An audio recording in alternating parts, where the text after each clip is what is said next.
Emission spectra of hydrogen, जिस spectra में हमने हाइड्रोजन एटम का स्पेक्ट्रा पढ़ा था, यानी कि उसकी 5 सीरीज जो उसका एमिशन स्पेक्ट्रा था वो हमने पढ़ी थी, लाइमन, बाल्मर, पाश्चन, ब्रैकेट और पीफर्ड। तो इन सीरीज़ के बाद जब उन सीरीज़ में हमने ये देखा कि किस सीरीज़ में किस फ्रीक्वेंसी की वेवलेंथ एमिट होती है या फिर किस फ्रीक्वेंसी से जो इलेक्ट्रॉन है वो ट्रांजिशन करता है। अभी मेरे पीछे बोर्ड पे जो फॉर्मूले लिखे हुए हैं वो पांचों सीरीज़ का वेव नंबर लिखा हुआ है। वेव नंबर मतलब जैसे आपके पास वेवलेंथ होती है लैम्डा, वेव नंबर होता है लैम्डा का इन्वर्स यानी कि 1/λ।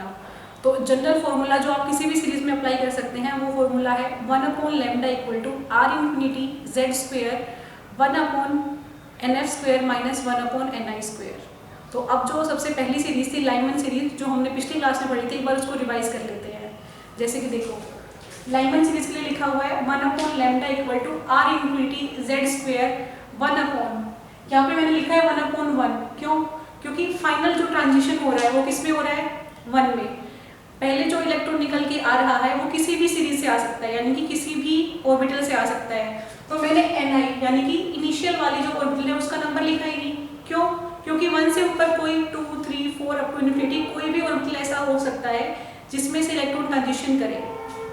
तो ni की जगह पे आप 2, 3, 4, 5, 6 अप टू इन्फिनिटी कोई भी नंबर लिख सकते हैं, लेकिन फाइनल लाइमन सीरीज के लिए फिक्स है कि वो 1 ही रहेगी। तो आप 1/1 का स्क्वायर कीजिए, क्या आएगा 1। ये मैंने आपको पिछली वीडियो में भी समझाया था, एक बार रिवाइज करने के लिए बता रही हूँ कि nF² यानी कि 1/1 - 1/ni², किसके लिए, लाइमन सीरीज के लिए। दूसरी बात और देखो, यहाँ पे ब्रैकेट में लिखा हुआ अल्ट्रावायलेट। लाइमन सीरीज का जो स्पेक्ट्रम होता है वो आपके स्पेक्ट्रम के अल्ट्रावायलेट रीजन में लाई करता है। ये आपके गेट के पेपर में छोटा सा क्वेश्चन पूछा जा सकता है कि लाइमन सीरीज का स्पेक्ट्रा किस रीजन में लाई करता है, तो क्या बताएंगे, अल्ट्रावायलेट। सेकंड देखो बाल्मर सीरीज। बाल्मर सीरीज में क्या था, इलेक्ट्रॉन ट्रांजिशन चाहे किसी भी स्टेट से करे, इनिशियल स्टेट कुछ भी हो सकती है, फाइनल स्टेट क्या होगी 2। तो 1/λ = R∞Z² 1/4। 4 क्यों लिखा है, क्योंकि फाइनल जो ट्रांजिशन स्टेट है वो उसकी 2 है। तो 1/ns² 1/2² = 1/4 - 1/ni²। अब आपके पास न्यूमेरिकल में दे दे इलेक्ट्रॉन का जो ट्रांजिशन है वो 5th स्टेट से 2nd स्टेट में हो रहा है, तो आप ni की जगह लिखेंगे 5 और फाइनल में क्या लिखेंगे 4, क्योंकि वो आपको हो सकता है कि फाइनल स्टेज का नंबर ना बताए। अगर बाल्मर सीरीज है तो ये ऑब्वियस सी बात है कि यहाँ पे nf की जगह पे 2 लिखा जाएगा। तो nf की जगह पे 2 मतलब ns² = 4। तो बाल्मर का फॉर्मूला क्या हो गया, 1/λ = R∞Z² 1/4 - 1/ni²। Second thing, Balmer series किस में लाई करती है, विजिबल रीजन में। जैसे आपके पास जो रीजन होते हैं कौन से हैं, विजिबल, अल्ट्रावायलेट, इंफ्रारेड। तो इन रीजन्स में से आपको ये देखना है कौन सी सीरीज किस रीजन में लाई करती है। 2 सीरीज याद हो गई, लाइमन और बाल्मर। तीसरी सीरीज पे आते कौन सी है, पाश्चन।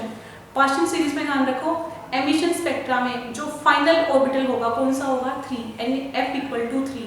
इनिशियल 3 से ऊपर कोई भी हो सकता है, 3 से नीचे नहीं होगा, 2 या 1 नहीं हो सकता, क्योंकि वो एब्जॉर्प्शन स्पेक्ट्रा नहीं है। कौन सा है, एमिशन स्पेक्ट्रा। एमिशन स्पेक्ट्रा है तो इनिशियल जो ऑर्बिटल होगा वो हमेशा फाइनल से ऊपर वाला होगा। तो F की जगह क्या आएगा 3, तो nF² 9 और ni की जगह जो भी वैल्यू आपको न्यूमेरिकल में दी हुई हो आपको पुट कर सकते हैं। पाश्चन का फॉर्मूला क्या हुआ, 1/λ = R∞Z² 1/9 - 1/ni²। एक बात, पाश्चन, ब्रैकेट और पीफर्ड तीनों की तीनों सीरीज आपकी विजिबल रीजन में लाई करती हैं। तो इन पांचों सीरीज का रीजन आपको पता होना चाहिए। फिर से रिवाइज करो, लाइमन अल्ट्रावायलेट में, बाल्मर विजिबल रीजन में, पाश्चन, ब्रैकेट और पीफर्ड किस पे, इंफ्रारेड रीजन में। ब्रैकेट सीरीज पे आओ, ब्रैकेट सीरीज में क्या होता है, nf किस पे आएगा 4 और ni 4 से ज्यादा कुछ भी हो जाएगा। ब्रैकेट के लिए देखो 1/λ = R∞Z² 1/16, क्योंकि 4 का स्क्वायर 16, तो 1/λ = R∞Z² 1/16 - 1/ni²। ये बात आपको न्यूमेरिकल के लिए याद रखने की है कि ni की जगह पे 4 से ऊपर कोई भी वैल्यू आपको दे दी जाएगी। 4 से ऊपर कोई भी वैल्यू है उसको ni में पुट करो। nf फिक्स है, कौन कितना नंबर 4, किसके लिए, ब्रैकेट सीरीज के लिए। पीफर्ड सीरीज 1/λ = R∞Z² 1/25 - 1/ni²। अब 1/25 तो लिखा गया है क्योंकि इसमें जो फाइनल ऑर्बिटल है कौन सा है 5। इनिशियल कौन सा होगा 5 से अप टू इन्फिनिटी तक कोई भी ऑर्बिटल हो जाएगा और किस रीजन में लाई करेगा, इंफ्रारेड में। ये 5 के 5 फॉर्मूले जो आपके सामने लिखे हुए हैं, ये आपके न्यूमेरिकल पर्पज़ के लिए बहुत ज़रूरी है। गेट में मैं आपको इस क्लास के बाद जो न्यूमेरिकल सोल्व करवाऊंगी उसमें आप गेट के न्यूमेरिकल देखना, सिर्फ और सिर्फ इसी फॉर्मूले में बेस्ट क्वेश्चन आए हुए हैं, 2 नंबर का 3 नंबर का। तो जैसे आप ये क्वेश्चंस देख रहे हो, सिर्फ फॉर्मूले याद रखो, न्यूमेरिकल आपको याद हो जाएंगे। और फॉर्मूले में क्या याद रखना है, कुछ भी नहीं, सिर्फ ये वाला फॉर्मूला याद रखो, कोई जनरल फॉर्मूला एक, R infinity Z square 1/nf² minus 1/ni², बस इतना याद रखो। हर सीरीज़ के फॉर्मूले को याद रखने की ज़रूरत नहीं है। अभी मैंने आपको बताया कि जो हमारे पास पांचों सीरीज़ हैं उनके वेव नंबर निकालने के फॉर्मूले क्या होते हैं। मेरे पीछे ब्लैक बोर्ड पे 2 क्वेश्चन लिखे हुए हैं। पहला क्वेश्चन है, इन absorption spectra of hydrogen how many series will be observe, यानी कि अभी तक हमने पढ़ा था emission spectra of hydrogen. Absorption spectra क्या होता है, जैसे कि एमिशन स्पेक्ट्रा में से हायर ऑर्बिटल में से इलेक्ट्रॉन जो है वो लोअर ऑर्बिटल में आता है, लेकिन एब्जॉर्प्शन स्पेक्ट्रा में लोअर ऑर्बिटल में से एनर्जी लेके वो किस में जाता है, हायर ऑर्बिटल में। तो इसमें ये पूछा गया है कि जब हम हाइड्रोजन का एब्जॉर्प्शन स्पेक्ट्रा पढ़ेंगे तो उसमें कौन सी सीरीज दिखाई देगी, तो बताओ, मैं बताता हूँ, सुनो। एब्जॉर्प्शन स्पेक्ट्रा के अंदर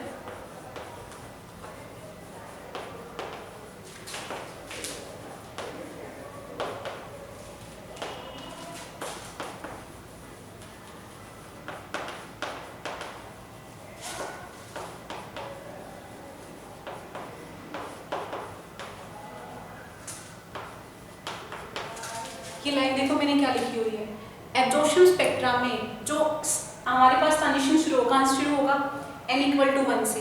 n=1 से ही क्यों शुरू होगा, क्योंकि जो हमारे पास ग्राउंड स्टेट में इलेक्ट्रॉन रहता है हाइड्रोजन एटम में वो n=1 में रहता है। एक्साइटेड स्टेट में वो n=2, 3, 4 अप टू इन्फिनिटी कहीं भी जा सकता है, लेकिन इनिशियल स्टेज में वो हमेशा किस में रहेगा, n=1 में। तो अगर आपका एब्जॉर्प्शन जो है वो शुरू हो रहा है n=1 से, तो कौन सी सीरीज दिखाई देगी, लाइमन सीरीज, क्योंकि चाहे एमिशन हो चाहे एब्जॉर्प्शन हो, अगर इलेक्ट्रॉन n=1 स्टेट में है तो वो कौन सी सीरीज मानी जाएगी, लाइमन सीरीज। तो ये बात ध्यान रखो, एमिशन स्पेक्ट्रा में आपको पांचों की पांचों सीरीज दिखाई देती हैं, लेकिन एब्जॉर्प्शन स्पेक्ट्रा में केवल एक ही सीरीज दिखाई देगी, कौन सी, लाइमन सीरीज, क्योंकि ग्राउंड स्टेट में इलेक्ट्रॉन n=1 में लाई करता है। इसमें कंफ्यूज नहीं होना है कि एब्जॉर्प्शन स्पेक्ट्रा में कौन सी सीरीज दिखाई देगी। अगर आपके पास ग्राउंड स्टेट है और एब्जॉर्प्शन दिया हुआ है तो हमेशा n=1 that is Lyman series दिखाई देगी, उसके अलावा कोई भी सीरीज नहीं दिखाई देगी। एमिशन स्पेक्ट्रा में डिपेंड करता है कि इलेक्ट्रॉन फाइनली किस स्टेट में आ रहा है, उसी बिहाफ पे आपको सीरीज दिखाई देगी। ठीक है, तो पहला क्वेश्चन क्लियर हुआ।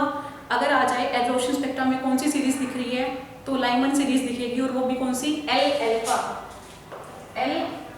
इसका मतलब क्या हुआ, जब इलेक्ट्रॉन का ट्रांजिशन n=1 से स्टार्ट होकर n=2 में चला जाए, या फिर L बीटा में n=1 से शुरू होकर L बीटा n=1 से n=3 में चला जाए, L गामा n=1 से शुरू होकर n=4 में चला जाए, और इसमें n=2 में। तो अगर पूछा जाए L-अल्फा दिखेगी, L बीटा दिखेगी या L गामा दिखेगी, तो किस पे डिपेंड करेगा कि स्टार्टिंग तो n=1 से ही हो रही है, लेकिन फाइनली किस में जा रहा है, n=2 में, 3 में या 4 में। वैसे यहाँ तक नहीं पूछा जाएगा, सिर्फ यही पूछा जाएगा एब्जॉर्प्शन स्पेक्ट्रा में कौन सी सीरीज दिखाई देती है, तो सिंपल सा आंसर है लाइमन सीरीज दिखाई देगी। पांचों सीरीज केवल एमिशन स्पेक्ट्रा में ही दिखती है। तो अब सेकंड क्वेश्चन देखने हैं, सेकंड क्वेश्चन में क्या लिखा हुआ है, आप लोग एक बार रीड करो कि सेकंड क्वेश्चन क्या लिखा हुआ है।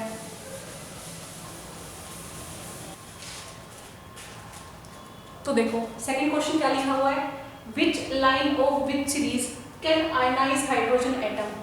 आयनाइजेशन का मतलब समझो, सबसे पहले क्या होता है, जब इलेक्ट्रॉन एटम की पकड़ से बाहर निकल जाए, यानी कि जब एटम के अंदर से इलेक्ट्रॉन आपका इजेक्ट आउट हो जाए तो उसको बोलते हैं आयनाइजेशन। तो इसमें पूछा गया है किस सीरीज में आपका जो इलेक्ट्रॉन है वो हाइड्रोजन एटम से बाहर निकल जाएगा। तो सबसे पहले हमने क्या पढ़ा था, एक सीरीज बताई थी मैंने आपको, लाइमन सीरीज। ठीक है, इस सीरीज में क्या था कि जब आपके पास फाइनल का जो ट्रांजिशन है वो कहाँ से शुरू होता है, n=1 से। तो अगर इलेक्ट्रॉन का ट्रांजिशन n=1 से होके n=∞ में चला जाए, n=∞ मतलब ये आपके पास बिल्कुल आउटर मोस्ट इलेक्ट्रॉन है जो आपको दिखाई भी नहीं देता। इस ऑर्बिटल में अगर आपका इलेक्ट्रॉन चला गया मतलब वो एटम की पकड़ से बाहर चला गया। अगर इलेक्ट्रॉन का ट्रांजिशन n=1 से n=∞ में चला जाए, फिर से सुनो, n इक्वल टू 1 से इलेक्ट्रॉन निकल के n इक्वल टू इन्फिनिटी में आ जाए, दैट मीन्स इलेक्ट्रॉन जो है वो एटम की पकड़ से बाहर चला गया है, और इसी को बोलते हैं हम सीरीज लिमिट।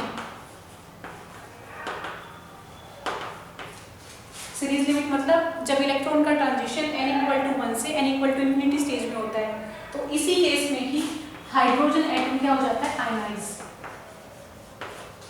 सबसे ग्राउंड स्टेट में से आपका जो इलेक्ट्रॉन है वो सबसे आउटर मोस्ट शेल में चला गया है, यानी कि एटम की पकड़ से बाहर निकल गया है, तो एटम क्या हो गया है, आयनाइज।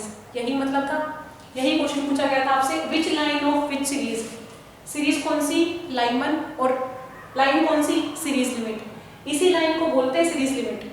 तो सीरीज लिमिट लाइमन सीरीज में आपका एटम जो है हाइड्रोजन एटम वो क्या हो जाएगा, आयनाइज।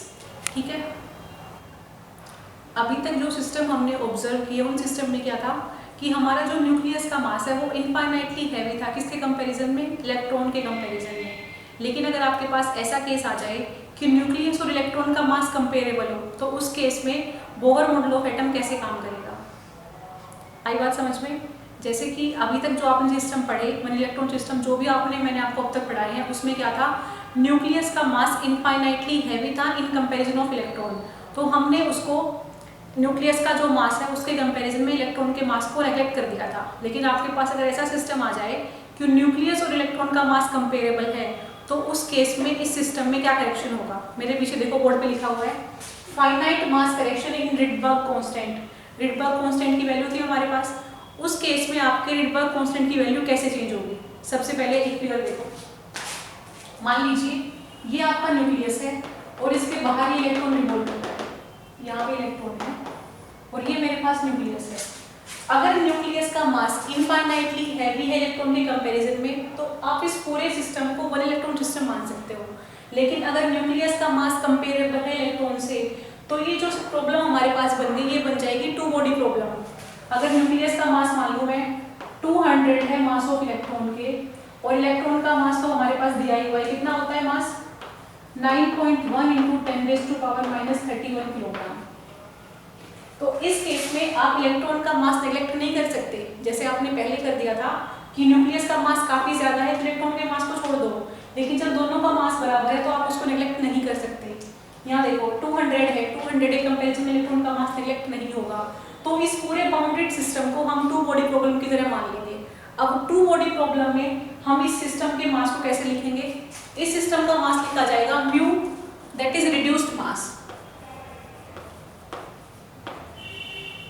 ठीक है, और म्यू का मास क्या हो जाएगा, m nucleus multiply by mass of electron divide by mass of nucleus plus mass of electron. यहाँ पे न्यूक्लियस का मास लिखा हुआ है, ये किसका मास है, इलेक्ट्रॉन का mass, mass of nucleus plus mass of electron. ये आपके पास फॉर्मूला किसका है, रिड्यूस्ड मास का। यानी कि अगर आपके पास कोई ऐसा सिस्टम है जिसमें न्यूक्लियस का मास कंपेरेबल है इलेक्ट्रॉन के मास से, तो आप सिंपल मास का यूज ना करके किसका यूज करेंगे, रिड्यूस्ड मास का। हर फॉर्मूले में, चाहे वो रेडियस का फॉर्मूला हो, चाहे एनर्जी का फॉर्मूला हो, चाहे वेवलेंथ, फ्रीक्वेंसी, कोई भी फॉर्मूला हो। देखो वेलोसिटी के फॉर्मूले में तो मास आता नहीं, लेकिन रेडियस और एनर्जी के फॉर्मूले में मास आता है। तो जब आपके पास टू बॉडी प्रॉब्लम आ जाए तो सिंपल मास को छोड़ के आप किसका यूज करेंगे, रिड्यूस्ड मास का। अब इस फॉर्मूले में आपके पास रिडबर्ग कांस्टेंट की वैल्यू कैसे चेंज होगी वो बतानी है आपको। तो उस फॉर्मूले को और लिखते हैं, रिडबर्ग कांस्टेंट के फॉर्मूले में मास आता है, लेकिन अगर आपके पास रिडबर्ग कांस्टेंट में न्यूक्लियस का मास कंपेरेबल आ जाए इलेक्ट्रॉन के, तो उस केस में रिडबर्ग कांस्टेंट की वैल्यू कैसे चेंज होगी वो देखते हैं।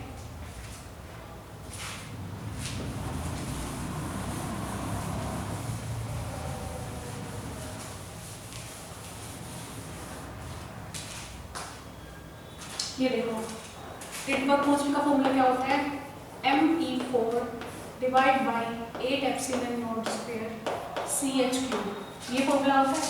अगर इस फॉर्मूले में आरएनपीटी लिखा हुआ है, मतलब ये जो मास है न्यूक्लियस का मास इलेक्ट्रॉन के मास के कंपैरिजन में ये बहुत ज्यादा है, तो आपने इसको सिंपल मास लिख दिया, किसका मास, न्यूक्लियस का। लेकिन अगर इस न्यूक्लियस के मास की जगह आपके पास ऐसा सिस्टम आ जाए जो टू बॉडी सिस्टम है, तो उसकी जगह आप आर म्यू लिखेंगे, और वो कैसे लिखा जाएगा,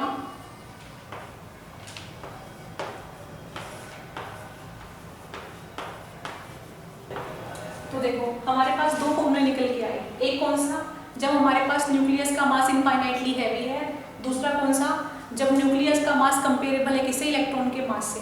तो रिडबर्ग कांस्टेंट में क्या चेंज आया, दोनों कंपैरिजन करो, R infinity divide by R mu.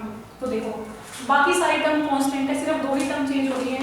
यहाँ पे अगर मैं मास ले लूँ न्यूक्लियस का जो इनफाइनाइटली हैवी है, नीचे ले लूँ मैं रिड्यूस्ड मास, तो ये जो मेरे पास टर्म आई है m डिवाइड बाई म्यू, ये मेरे पास करेक्शन फैक्टर है किसमें, रिडबर्ग कांस्टेंट में। तो अभी तक जो भी हमने फॉर्मूले लिखे थे एनर्जी का, रेडियस का, फ्रीक्वेंसी का, उन सब फॉर्मूलों पे आगे अगर आप ये लगा देते हैं m डिवाइड बाई म्यू, तो उसमें जो भी आपके पास इनफाइनाइटली कंपैरिजन था उस केस में आपका चेंज हो जाएगा टू बॉडी प्रॉब्लम के साथ। जैसे कि देखिए अगर एनर्जी का फॉर्मूला था E equal to -13.6 Z² divide by n², ये फॉर्मूला एनर्जी का किस टाइम था, जब हमारा मास न्यूक्लियस का इनफाइनाइटली हैवी था। लेकिन अगर आपके पास रिड्यूस्ड मास है तो E म्यू क्या हो जाएगा, आप सिंपल रिडबर्ग कांस्टेंट को इससे चेंज कर दीजिए, m divide by mu -13.6 Z² divide by n², ये आपके पास चेंज आ जाएगा किसका, रिड्यूस्ड मास की एनर्जी का। तो अभी हमने टू बॉडी प्रॉब्लम को डील किया, अब इसके लिए हम कुछ एग्जांपल देखते हैं। मेरे पीछे बोर्ड पे दो एग्जांपल लिखे हुए हैं टू बॉडी सिस्टम के, पहला किसका, पॉजिट्रोनियम एटम का, दूसरा किसका, म्यूनिक एटम का। पॉजिट्रोनियम एटम में क्या होता है, पॉजिट्रॉन जो है वो जस्ट इलेक्ट्रॉन का एक एंटी पार्टिकल है, मतलब उसका मास इलेक्ट्रॉन के मास के बराबर है, जस्ट उसका चार्ज जो है इलेक्ट्रॉन पे नेगेटिव चार्ज होता है, पॉजिट्रॉन पे पॉजिटिव चार्ज होता है। तो हाइड्रोजन एटम के न्यूक्लियस को अगर रिप्लेस कर दें पॉजिट्रॉन से तो जो एटम बनता है वो पॉजिट्रोनियम एटम बनता है। देखो कैसे, मान लीजिए ये आपके पास न्यूक्लियस दिया गया है, इसके बाहर इलेक्ट्रॉन रिवॉल्व कर रहा है, यहाँ पे इलेक्ट्रॉन रिवॉल्व कर रहा है, ये जो हाइड्रोजन का न्यूक्लियस था पहले इसको रिप्लेस कर दिया मैंने एक पॉजिट्रोनियम से। तो पॉजिट्रोनियम का मास इलेक्ट्रॉन के मास से कंपेरेबल है, तो आप इसके मास को नेग्लेक्ट नहीं कर सकते। ये आपके पास जो प्रॉब्लम बन गई, ये टू बॉडी प्रॉब्लम बन गई। अब देखो इस केस में आपको रिड्यूस्ड मास निकालना है, तो म्यू क्या हो जाएगा, मास of nucleus multiply by mass of electron divide by mass of nucleus plus mass of electron. इस केस में न्यूक्लियस का जो मास है वो किसका मास होगा, पॉजिट्रॉन का। तो न्यूक्लियस के मास को, यहाँ पे पॉजिट्रॉन का मास, यहाँ पे इलेक्ट्रॉन का mass, divide by mass of positron plus mass of electron. तो देखो इन दोनों का मास बराबर है और इन दोनों का मास भी क्या है, बराबर। तो अगर आप पॉजिट्रॉन का और इलेक्ट्रॉन का मास ऐड करते हैं तो नीचे क्या आ जाएगा,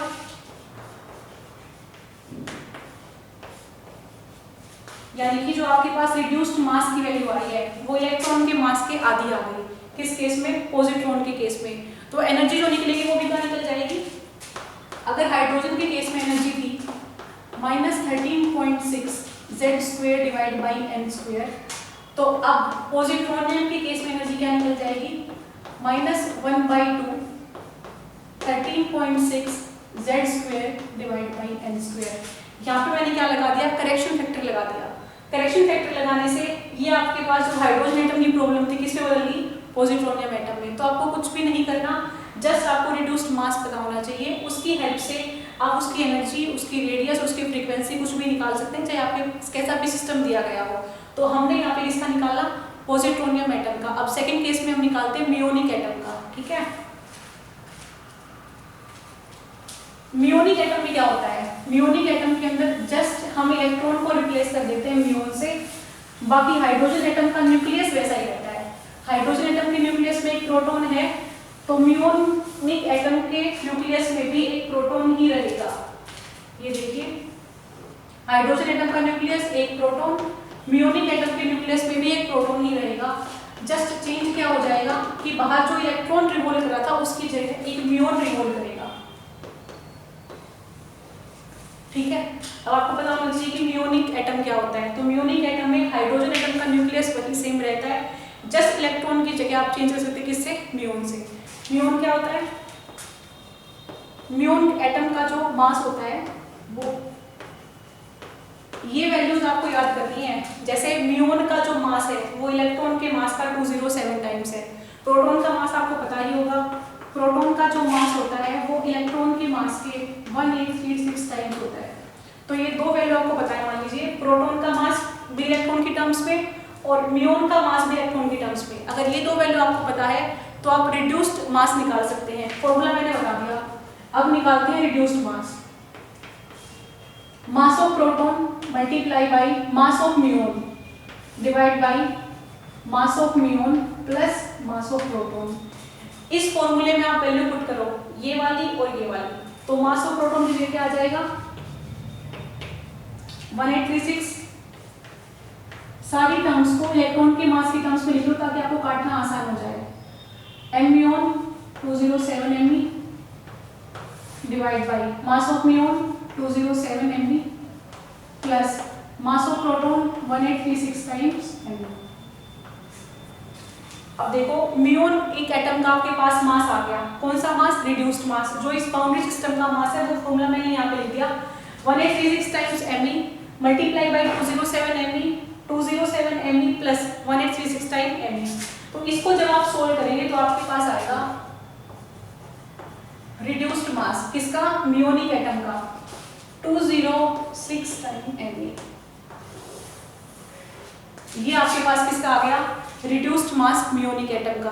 तो जब भी आप कोई एनर्जी, फ्रीक्वेंसी या फिर रेडियस निकालें तो उसको इस फैक्टर से मल्टीप्लाई कर दो। इस फैक्टर से मल्टीप्लाई करने के बाद आपको उसके एनर्जी में कोई करेक्शन करने की जरूरत नहीं है, आपने करेक्शन फैक्टर से पहले ही मल्टीप्लाई कर दिया, तो आपका जो बाउंडेड सिस्टम था वो एक टू बॉडी प्रॉब्लम सिस्टम में कन्वर्ट हो गया है। तो अब आपके पास चाहे कैसा भी सिस्टम आए, अगर न्यूक्लियस इनफाइनाइटली हैवी है उस केस में भी, और न्यूक्लियस का मास कंपेरेबल है इलेक्ट्रॉन के साथ, तो भी आप उस प्रॉब्लम को सोल्व कर सकते हैं। तो अभी तक हमने देख लिया क्या कि one body system, two body system में इलेक्ट्रॉन का मास न्यूक्लियस के मास से कंपेरेबल हो जाए तो कैसे चेंज होता है। अब हमारे पास जो लास्ट में बचा है बोहर मॉडल में, वो ये बचा है कि बोहर मॉडल जो था वो फुल्ली क्वांटाइज्ड था या सेमी क्वांटाइज्ड था। देखो बोहर ने कोशिश तो करी कि वो क्वांटाइजेशन थ्योरी को अप्लाई करे, लेकिन वो पूरी तरह से अप्लाई नहीं कर पाया। बोहर की थ्योरी में दोनों चीज़ें थी, उसने क्लासिकल का भी यूज़ किया, उसने क्वांटाइजेशन का भी यूज़ किया। तो बोहर मॉडल को ना तो आप फुली क्वांटाइज्ड बोल सकते हो, ना ही ये बोल सकते हो कि वो फुली क्लासिकल था, तो वो एक सेमी क्वांटाइज्ड मॉडल है। डी ब्रोगली नाम के एक साइंटिस्ट थे जिन्होंने कोशिश की उसको क्वांटाइजेशन के अप्रोच से समझाने की। तो डी ब्रोगली की जो इंटरप्रिटेशन थी एक बार उसको देखते हैं। ये देखो डी ब्रोगली नाम के साइंटिस्ट ने क्या बताया था कि इलेक्ट्रॉन जो है ना वो आपके पास दोनों स्टेज में एग्जिस्ट कर सकता है, यानी कि वो वेव नेचर को भी दिखा सकता है और वो एक पार्टिकल की तरह भी एक्ट कर सकता है।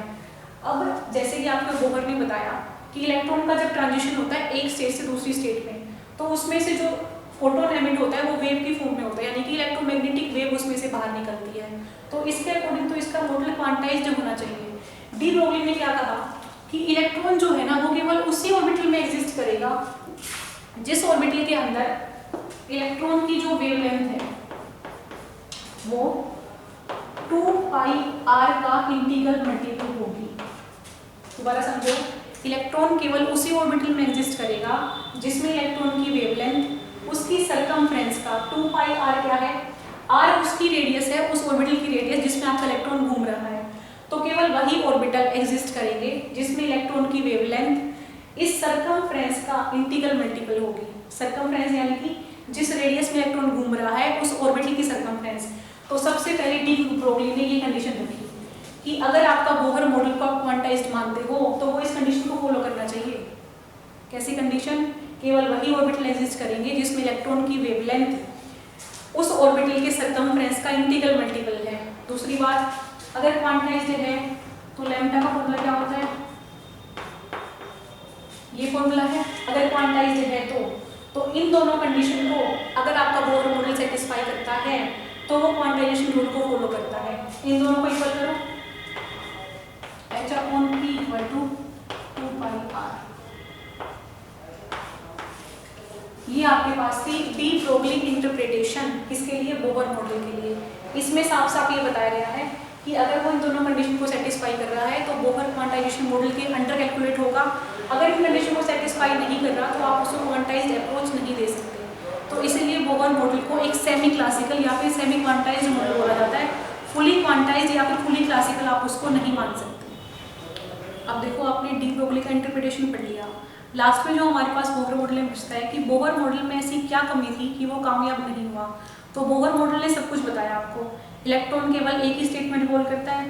दूसरी बात, अगर इलेक्ट्रॉन का ट्रांजिशन होता है एक स्टेट से दूसरी स्टेट में तो वो किसी फ्रीक्वेंसी की रेडिएशन एमिट करता है। तो बोहर ने आपको सब कुछ बता दिया, किस फ्रीक्वेंसी की रेडिएशन एमिट करेगा, किस रेडियस में वो रिवॉल्व करेगा, किस एनर्जी की रेडिएशन बाहर निकलेगी, उसकी वेवलेंथ, उसका वेव नंबर। उसने अपनी तरफ से पूरी कोशिश करी कि वो आपको इलेक्ट्रॉन का पूरा स्ट्रक्चर समझा दे। लेकिन सबसे पहली जो उसकी कमी थी कि बोहर मॉडल जो है वो केवल वन इलेक्ट्रॉन सिस्टम के लिए ही एप्लीकेबल है। मैं समझाती हूँ आपको।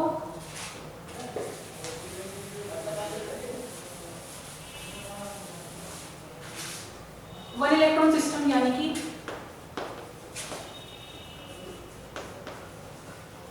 जैसे आपके पास हाइड्रोजन हो गया, या फिर हीलियम में से एक इलेक्ट्रॉन निकाल दीजिए आप, या फिर लिथियम 2 पॉजिटिव। इन जैसे जो भी एटम्स हैं वो आपके पास वन इलेक्ट्रॉन सिस्टम बोला जाएगा उनको।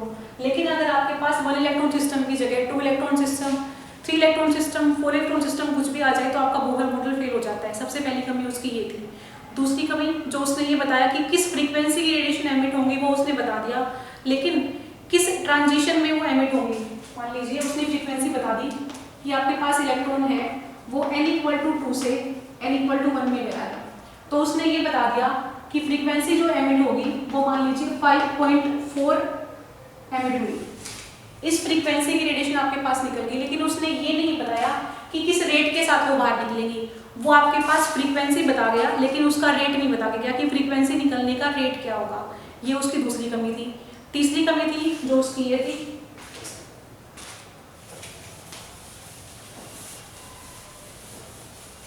मान लीजिए आपके पास है n=2 state, n=1 state. n=2 state से n=1 में आपके पास कोई इलेक्ट्रॉन था वो आ गया, इसने किसी फ्रीक्वेंसी की रेडिएशन थी एमिट आउट कर दी। ये बोहर ने बता दिया n=2 से n=1 में आ गया, किस फ्रीक्वेंसी की रेडिएशन निकाली ये भी उसने बता दिया। अब मान लीजिए मुझे इसमें ऑब्जर्व हुई लाइमन सीरीज, ठीक है। लाइमन सीरीज में ये आपको जस्ट ऐसे देखने पे एक सिंगल लाइन दिख रही है, लेकिन जब आप इसके स्पेक्ट्रा को हाई रेजोल्यूशन में मेजर करेंगे तो ये एक लाइन नहीं होती, ये काफी लाइन से मिलके बनी होती है, लेकिन वो इसका फाइन स्ट्रक्चर नहीं बता पाया। That means splitting of series lines. जो एक ये सिंगल लाइन है इसको हाई रेजोल्यूशन में अगर हम देखें तो एक सिंगल लाइन काफी लाइंस में स्प्लिट हो जाती है, वो इस स्ट्रक्चर को एक्सप्लेन नहीं कर पाया। इसी को बोला जाता है फाइन स्ट्रक्चर। तो आपके पास बोहर की 3 कमी निकल के आई। सबसे पहली क्या कि एक तो वो सिर्फ वन इलेक्ट्रॉन सिस्टम के लिए एप्लीकेबल है, दूसरा वो जो उसकी वेरिएशन थी ट्रांजिशन की वो नहीं बता पाया, तीसरा वो fine structure of emission spectra नहीं एक्सप्लेन कर पाया। तो इनको समझाने के लिए या फिर इस कमी को दूर करने के लिए एक समरफेल्ड नाम का साइंटिस्ट आया, उसने बोहर के मॉडल की इन सभी कमियों को दूर किया। तो समरफेल्ड मॉडल जो है उसको हम अगली क्लास में पढ़ेंगे। अभी फिलहाल तक के लिए जो मैंने आपको समझाया है आप उसको पढ़िए, उस पर न्यूमेरिकल देखिए। Thank you.